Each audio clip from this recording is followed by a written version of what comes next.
La force aérienne belge a vu le jour en 1946 et en fait a été créée sur base du noyau belge qui avait été constitué durant la Deuxième Guerre mondiale au sein de la Royal Air Force en Grande-Bretagne. Il y a 40 ans, nous avions environ 700 avions de combat. À l'heure actuelle, nous en avons environ 10 fois moins. Et ce pour diverses raisons. D'abord, la menace a évolué. La force aérienne belge faisait partie du dispositif de dissuasion de l'OTAN dans le cadre de la guerre froide. Et ensuite, les avions de combat deviennent également de plus en plus onéreux, ce qui veut dire qu'à l'heure actuelle, nous avons bien moins d'avions qu'il y a 40 ans. La force aérienne belge a toujours été une force aérienne à caractère tactique, par opposition à une force aérienne stratégique. Autrement dit, nous disposons de moyens légers, nous n'avons pas de bombardiers, nous n'avons pas d'avions ravitailleurs, nous n'avons pas de moyens à portée intercontinentale.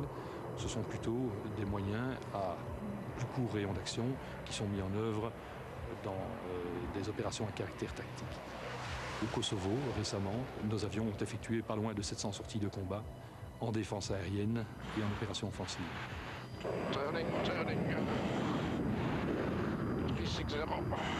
La force aérienne participe à de nombreux exercices de tir au sein de l'OTAN, aux États-Unis, et aussi chaque année dans un pays d'Europe. Nos pilotes doivent à tout moment pouvoir intervenir en cas de conflit. Ainsi, les passionnés d'aviation militaire ont pu découvrir sur Internet des images saisissantes prises lors de missions effectuées au Kosovo. Voler sur des avions d'une telle haute technologie nécessite une formation exigeante. Cependant, le métier de pilote de chasse n'est pas du tout inaccessible.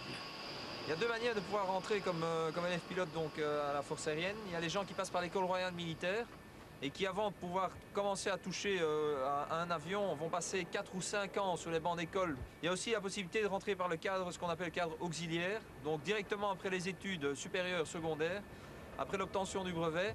On demande à passer les examens médicaux et psychomoteurs au centre de médecine aérospatiale. Et si on réussit tout cela, eh bien on peut rentrer, on est incorporé dans une promotion d'élève pilote à la force aérienne. Nee, oké, zeker niet tent. Blijf doorgaan, blijf doorgaan, blijf doorgaan. Strainen, strainen, blijf doorgaan. Oké. Je bent er weer bij? Je ne pense pas qu'on puisse parler de formation élitiste parce que c'est une formation qui débute à un niveau 0 et qui termine évidemment à un très très haut niveau, mais on ne demande pas de spécificité dans la manière d'étudier ou dans les études suivies. Avant de partir voler, on accepte l'avion, on signe pour, on décharge le mécano de l'entretien de l'avion et on devient responsable de la machine. Donc c'est logique que le pilote fasse le tour de l'avion pour être certain une dernière fois qu'il n'y ait pas un problème.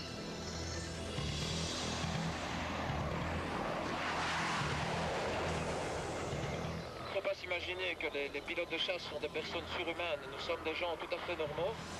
Je crois qu'il faut avoir une hygiène de vie extrêmement...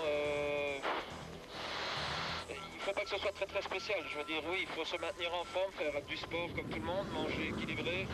On se découvre quand on commence une carrière pareille. C'est quelque chose qui permet aux gens de se rendre compte de ce dont ils sont capables. Et je dirais aux jeunes qui sont tentés par une carrière pareille, il ne faut pas hésiter, il faut absolument essayer. On n'y perd strictement rien.